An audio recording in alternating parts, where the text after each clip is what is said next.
Oi gente, eu sou a Duda e hoje nós vamos conversar sobre o Natal de Poirot de Agatha Christie. Hoje eu estou aqui em clima de Natal, finalzinho do mês de novembro, perto de dezembro, né, que é o mês natalino. E eu vim a caráter, coloquei minha camisa natalina, não sei se vai dar pra ver, não sei como é que está o enquadramento. Mas ela é cheia de floquinhos de neve e tem um M&M's, vários M&M's, na verdade eu comprei na loja da M&M's, fazendo um floco de neve aqui, então é pra entrar no clima de Natal mesmo, com esta capa maravilhosa do livro Natal de Poirot, que tem tudo a ver com esta época do ano, só que aqui é um Natal bem intenso em família com um assassinato.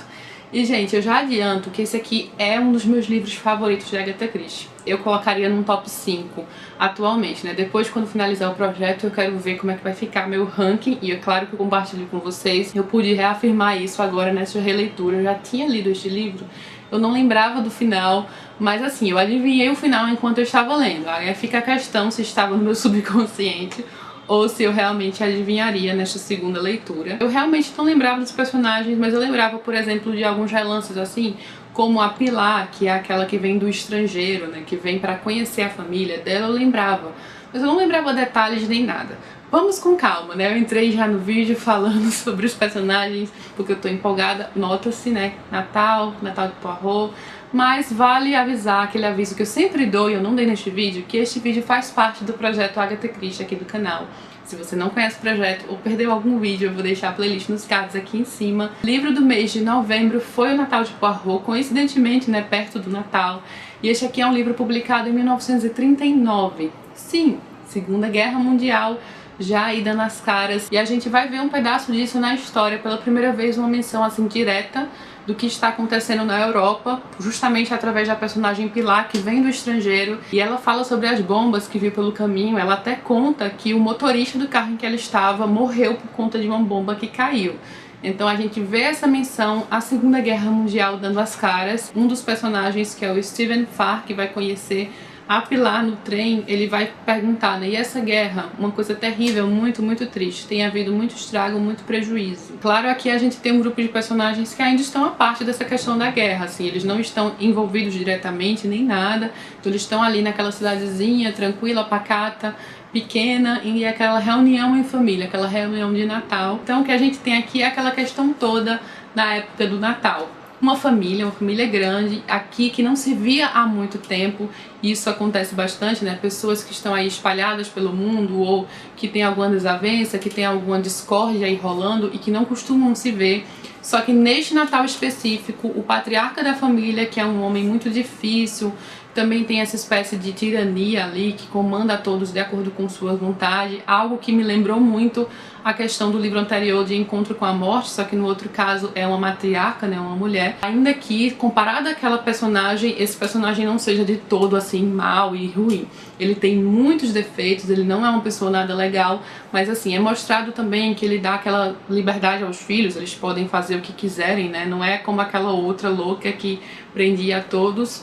E ele também é uma pessoa generosa, é uma pessoa que tem muito dinheiro, diamantes e tudo mais, e ele costuma distribuir para a família, né? Distribuir para os seus filhos, mesmo aqueles que moram distantes, mesmo aqueles que ele não aprova e que tem toda essa briga envolvida. Mencionei tudo isso, mas para diferenciar este patriarca, mas isso também vai de acordo com a personalidade e o caráter desta vítima da história, que é um homem já idoso, mas também muito difícil. Ele tem um caráter muito peculiar, e o Hercule Poirot vai mencionar durante o livro inteiro que o caráter do morto vai contar muito para a construção do crime e para a solução do crime, de forma geral. Então tem todo aquele aspecto psicológico maravilhoso que a gente já ama de Agatha Christie, e aqui todos esses personagens que vão se juntar nesta casa, alguns que não se viam há anos, outros que sequer se conheciam, pessoas distantes da família que chegam ou amigos da família que chegam para passar o Natal, até que este senhor é morto no seu quarto. Ele é meio que inválido, então ele só fica no quarto, ele nunca sai do quarto. E ali naquele quarto, de porta trancada e janela trancada, este homem vai morrer de uma forma horrenda, com muito barulho, e quando enfim conseguem arrombar a porta e entrar no quarto, a família toda ali na maior expectativa em relação a todo esse barulho infernal na casa, eles encontram apenas um morto e o quarto repleto de sangue, todo ensanguentado, a garganta dele cortada, toda aquela cena horrenda. E essa explosão de sangue, essa característica sanguinolenta deste crime, foi bem proposital. A gente começa o livro com a citação: "Quem jamais poderia imaginar que aquele velho guardasse tanto sangue dentro de si?" É uma citação de Macbeth, de Shakespeare, e aqui a Agatha vai explicar logo na dedicatória que o cunhado dela, que ela gostava muito, eles sempre conversavam sobre os livros e que sempre dava o maior apoio, era um dos seus leitores mais fiéis, havia reclamado que os crimes dela eram muito limpos, sabe, muito refinados. Ele disse que meus assassinatos estariam ficando refinados demais, na verdade, anêmicos. Demonstrou também o desejo de um assassinato dos bons, violento e cheio de sangue. Um assassinato em que não houvesse dúvida de ser assassinato. Esta história, então, foi escrita especialmente para o seu cunhado James. É aquele caso em que, claro, não há a menor dúvida que rolou um assassinato. Porque muitas vezes em Agatha Christie a morte é muito limpinha, né, envenenado, ou uma coisa assim muito súbita, que foi assassinato, mas é difícil provar de início. Talvez tenha sido suicídio, não sei. Mas aqui não há dúvidas. E é aquele crime bem romance policial. A própria Agatha vai brincar com isso na história. Que é um crime em que as janelas estão fechadas, a porta está fechada e o morto está lá dentro sozinho. E a luta foi muito grande, então cadê a pessoa que fez essa luta toda com ele, sabe? Como ela evaporou, como ela desapareceu no ar? É um crime muito intricado e engenhoso. É divertido também, sabe? Porque é aquele clima de pessoas confinadas dentro de uma casa. Todos familiares, basicamente, né? Aquelas pessoas que fazem parte da família e só pode ter sido feito, cometido pelas mãos de alguém ali dentro. Então tem todo aquele clima de suspeita no ar, personalidades em combate, os filhos são muito diferentes. Tem um que é mais emotivo, que era muito ligado à mãe, que sofreu muito. Tem outro que saiu viajando pelo mundo, que é aquele mais ovelha negra da família. Tem outro, o Alfred, que é o que permaneceu com o pai a vida inteira, ajudando o pai, que meio que abriu mão de parte de sua vida para agradar o pai. Todos eles são casados menos um, então as esposas também estão ali, tem um papel importante na história. Claro, alguns convidados, por exemplo, a neta distante, um amigo que aparece, e a gente sabe que há ali por trás daquelas pessoas alguns objetivos escusos, sabe? Que a gente tem esse relance ali. Não necessariamente um assassinato. Então é difícil saber os objetivos escusos, as reais intenções daquelas pessoas. Tem toda essa questão de segredos ocultos, segredos familiares, tem o álibi na hora do assassinato, onde cada um estava, como este álibi pode ser quebrado, porque sempre em Agatha Christie tenham certeza que qualquer álibi pode ser quebrado. Ninguém está acima de qualquer suspeita. Isso é uma das coisas mais incríveis em Agatha Christie.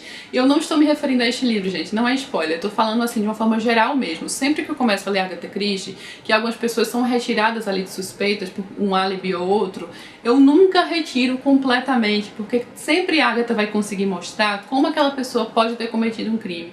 Então toda e qualquer pessoa pode ter cometido crime. Eu não estou me referindo a este livro, mas claro, se aplica a este também.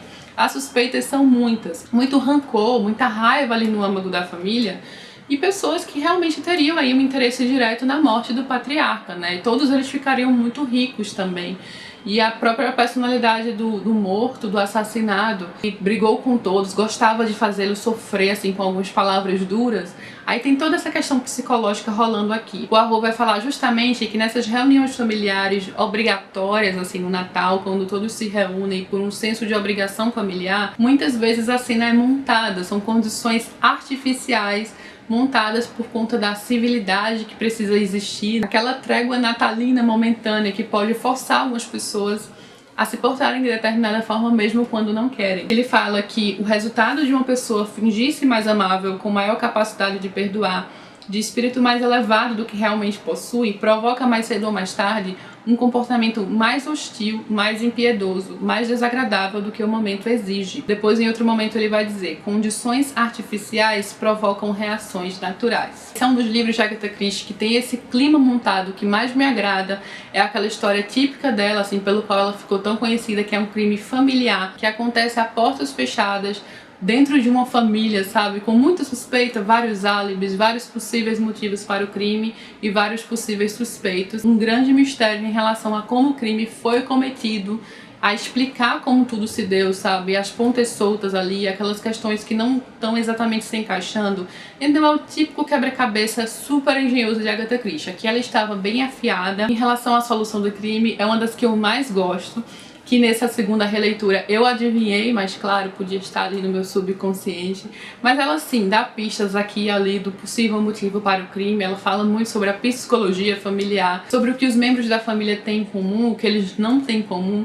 Tudo isso, toda essa construção psicológica de personalidade vai contribuir para o desenlace, para a solução e como o Poirot vai desvendar tudo. Então eu acho ele muito intricado e muito bem montado. Além de ter aquele clima gostoso de fim de ano, de Natal, sim, com muito sangue, com assassinato, mas a gente adora isso em Agatha Christie, então sem dúvida alguma Natal de Poirot é um dos meus favoritos. Neste vídeo eu não vou colocar aquela parte de spoilers, eu sei que algumas pessoas podem ficar desapontadas por conta disso. Mas a questão é porque eu fui identificando cada um dos elementos, talvez justamente por eu já ter lido Não Sei, ou por eu já estar mais afiada em Agatha Christie depois de tanto ler, mas quando ela ia colocando algumas dicas e algumas coisas, eu ia pegando no ar e ia desvendando aos poucos. Mas uma coisa que eu queria pontuar aqui é que aquela parte final em que o Poirot reúne a todos é uma das melhores. Nesta parte ele vai mostrar muito bem, com muita clareza, como o crime poderia ter sido cometido por várias pessoas diferentes, de várias formas diferentes, até mostrar a forma principal e verdadeira. É incrível essa construção do crime, porque ele nos mostra várias possibilidades que às vezes a gente não tinha sequer pensado, e aí ele vai mostrando como a mente dele funcionou para pensar nessas possibilidades e descartar cada uma delas até chegar ao grande finale, né? Aquela revelação final, como a Agatha Christie sempre gosta, é bem chocante, aquela que a gente não esperava. Apesar de, no meu caso, nessa releitura, eu esperar, mas ainda assim, um dos mais geniais e um dos meus favoritos. E é isso, eu espero que vocês não fiquem desapontados que neste vídeo não teve parte de spoilers, mas claro, a gente pode continuar a conversa aqui embaixo. Me conta se você desvendou este crime, quais foram as suas suspeitas. Coloque em cima do seu comentário com spoiler, porque aí outras pessoas não caem sem querer lá e leem, por exemplo, a solução do crime. E eu espero que vocês tenham gostado do vídeo, do livro, quem leu. Mas fica a dica também pra quem não leu. Também vale dizer que essa minha edição aqui é parte de um box de Agatha Christie. Eu vou deixar aqui embaixo esse box, porque algumas pessoas perguntam, acham a capa bonita, mas não encontram pra comprar. Por enquanto ele ainda não vende separadamente, só vende no box e vai estar aqui embaixo as opções de compra caso você tenha se interessado. Quem sabe aí, um bom presente de Natal, hein? Eu acho um excelente presente, por sinal. Eu já ia esquecendo de mencionar agora no finalzinho do vídeo, vamos para a nossa leitura de dezembro. Fica aqui o convite. Em dezembro nós vamos ler no projeto Agatha Christie o livro É Fácil Matar. Não é com nenhum dos detetives principais, mas eu gosto muito deste livro. Esse eu não lembro nada. Eu falo que eu gosto muito porque eu lembro claramente apenas de que quando eu li, há muitos e muitos anos, eu amei. Deixa eu ver aqui se tem o ano. Tem sim, ó. Eu li em julho de 2009, vai fazer 10 anos que eu li. Eu não lembro da história, mas eu lembro de ter curtido muito. Então fica aqui a dica para a leitura conjunta. E na última semana de dezembro eu volto aqui pra gente conversar sobre ele. E vou deixar o link para a compra dele aqui embaixo também. E eu vou ficando por aqui. Se gostou do vídeo, não esquece de curtir aqui embaixo. Se inscreve no canal. Um beijo e até a próxima.